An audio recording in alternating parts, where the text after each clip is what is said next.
Hello, Brenton with All Octane here, and in this video, I'm going to be opening up the brand new Hot Wheels Silver Series National Icons I was able to find on the pegs. And yes, I was able to find all 5 of these cars on the pegs.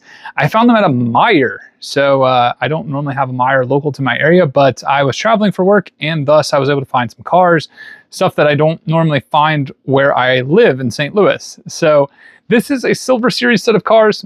You can tell that by the silver logo up here at the top, and it says Silver Series on it. It also has like no card cuts anywhere on the card. It has a lot of premium card art, so a lot of different ink, very different designs than the main lines. On the back of this one, you can see which 5 cars you're trying to hunt down. You have the, I'm trying to get it to focus, I apologize, the Ford GT40, and it is way too hard to read on the back of those cars. The 60s Fiat 500 D Modificado, Jaguar Lightweight E Type, the Nissan Skyline HT 2000 GTR from 1971, and the 67 Porsche 911R. Yeah, it does say 67. Wow, is it really that old? The cars in the 60s from 67, the Porsche, compared to like a 67 Camaro, so different. Anyway, these are national icons for sure, because you've got the American Ford GT40, you've got here the British, you got Italy, you've got Japan, and then you've got Germany. So you can see their countries in the clouds, so to speak, on the packages, which is really cool. Again, something you're getting with these premium cars. You're also getting rims that are exclusive to the Silver Series. You don't see these in the main line. And in some cases, they're getting pretty close to looking like premium wheels, except without rubber tires. So it's kind of a cool thing. And then one of the last features you're getting is a lot of Tampa work. So you're getting blues and yellows and blacks. You get almost all the passes, almost on all the directions red. So you have it on the front, the top, the sides, and the rear. That's kind of what you're paying for, because these cars, I think these ones were almost $4, actually, or they were $4 at Meijer in Illinois. Most of the time, a Silver Series car is going to be running around $3 some a car, like $350-ish. So these ones are a little bit more expensive, maybe because of what they were. I think the Land Speed cars, I never picked up that set, but those at Hobby Lobby and other places that I had seen them were very expensive, like $4 some a car. So the Silver Series even has some wiggle room into how expensive they get compared to a premium car, which is now like $8 almost, and a mainline car, which is almost $1.50, depending on where you're buying them. So, and those are on the high ends, I think. But yeah, costs just keep going up, and yet here we are doing the hobby. At least I'm going to try to keep doing it. I'm going to keep doing it as long as I can afford it, and as long as I have space. There's obviously a lot of cars I would love to get, and it's tough because trying to balance the channel to newer stuff versus older stuff. Like, I really want to buy older things at the buy, sell, trade events and the diecast events, but the new stuff is also fun too. So yeah, big back tires on this Ford GT40. These cars sometimes have plastic bases. Most of the time they have plastic bases, although I think this one has a metal base. Yeah, that one looks like it has metal. Yep, that one has plastic. And if you found a like shimmery red, a shimmery red one would have been the Chase. So there was actually a Chase in this one. And you can see up in the top corner, there's 5 of 5. You can see, so there's 1, 2, 3, 4, 5. If there was a shimmery red one, you found the Chase car of it. And I think it was still just 5 of 5, if I'm not mistaken. I didn't find it, but this is actually still a pretty beefy car. Not really sure what the little yellow logo is. It's like a shell logo, don't know. Number 12, this is the GT40, not to be confused with the GT, because the GT is not 40 inches off the ground. So the GT40 was 40 inches off the ground, from ground to the top of the roof. That's why it was called the 40, because it was 40 inches. Love the big back tires on this thing though. That is awesome. Such a good looking car with that race livery. We also have the Jaguar in the race livery. And again, this one has the metal base. I could see it when I was like sitting there on the camera. So sometimes, yeah, normally one car of the bunch has it. Sometimes two. I think I've seen a second car potentially have it. This makes this car a little bit heavier, a little bit nicer. Pretty simple on the base though. Nice 53. Now, The one thing I was thinking was this would have been maybe a little bit better in BRG, so British Racing Green. But, you know, blue is also a pretty iconic Jaguar color, let's just say.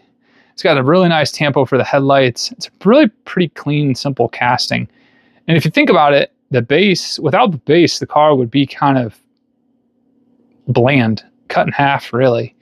It's basically just like a silhouette almost at that point. The funny thing is, though, this is one of the most beautiful cars ever, in my opinion.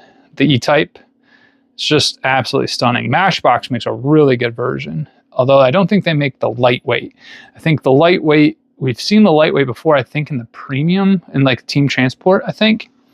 So next up, we've got the 60s Fiat 500 D Modificado in black. And again, you can see it's in the Italy it's got on the card.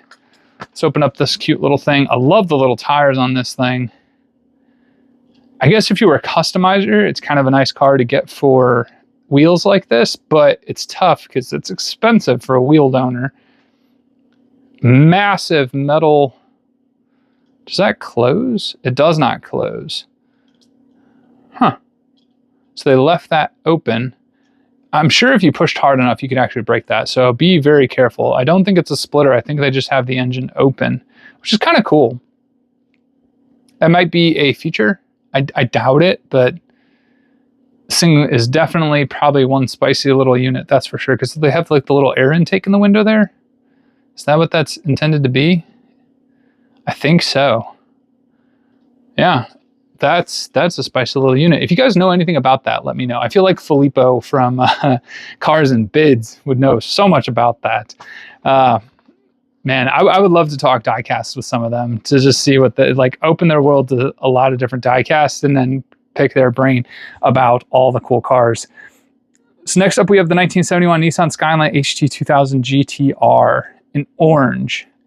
And again, it's got Japan, it's got the cherry blossoms. That is a really cool touch. One of the prettier cards for sure.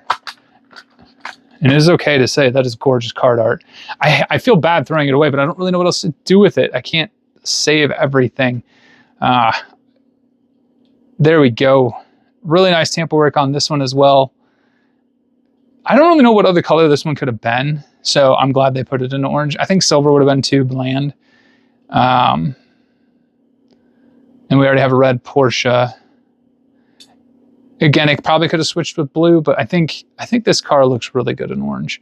It's got these 6-spoke rims. Again, very close to the premium wheels with rubber tires. It's got nice tampo work in the rear for the taillights. I love the quad taillights. So the signature design style of the GTR, the quad taillights. It's like the best. It's got it up there too, and it's got the mirrors. I think this one is, yeah, right-hand drive. I don't think there's a, well, I say that, but I'm not sure if there's a variant. I could be wrong. There might be a variant of a left-hand drive one, although I could be wrong about that. I know back in the day there was like a variant with like a roll cage or not, I think, of this car, or maybe it was a different one. Either way, absolutely gorgeous. Would you guys have preferred it have a little bit more of a smoky window? That's a good question, because these all have kind of darker windshields. Granted, I think the interiors are black, so maybe that doesn't, but this one does. This one has a darker windshield. Would you have preferred it to have a darker windshield, or do you prefer it to have the clear windshield? Let me know in the comments below what you think, if it would have been better. I think Mattel nailed it. I'm just curious to know if you guys had any thoughts about it. Because like I said, I think that one would have been cool in BRG, but I like the blue too. Last up, the 67 Porsche 911R. And again, the juxtaposition of this between an American muscle car and 67 is just so different. They're so wildly different. Which is funny too, because the 60s in Italy is this. Like this to like that. I mean, now granted, that isn't American muscle necessarily, but like think of like a 68 Chevelle. And then think of this. It's a big difference. It's coming from Germany. Again, if you found it in the sparkly red paint, you would have found the Chase, which is pretty sweet. Always nice to have a Porsche as part of the collection. Big fan of these wheels. I love the little Porsche on the side. That's one of the coolest design elements of these. Nice, clean, simple 911. And this one is the R, so I think the R stands for racing. I think. I guess there are some tempo works on there too. It's kind of hard to see red taillights on a red car without a little bit of outline, but it looks like they did it. You can kind of see ever so slightly the outline. You got the Porsche logo there with the 911R on the tail with the air intake blacked out. Really nice headlights. This is a really well done car. And they got the little windshield wiper thingers. That's cool. So there you have it. There is the brand new Hot Wheels National Icons I was able to find on the pegs. Let me know if you've been able to find these on the pegs. Let me know which one is your favorite in the comments below. If you like automotive and diecast content, please feel free to subscribe to the channel. If you like this video, give it a like. Thank you so much for watching. And until the next one, have a good one.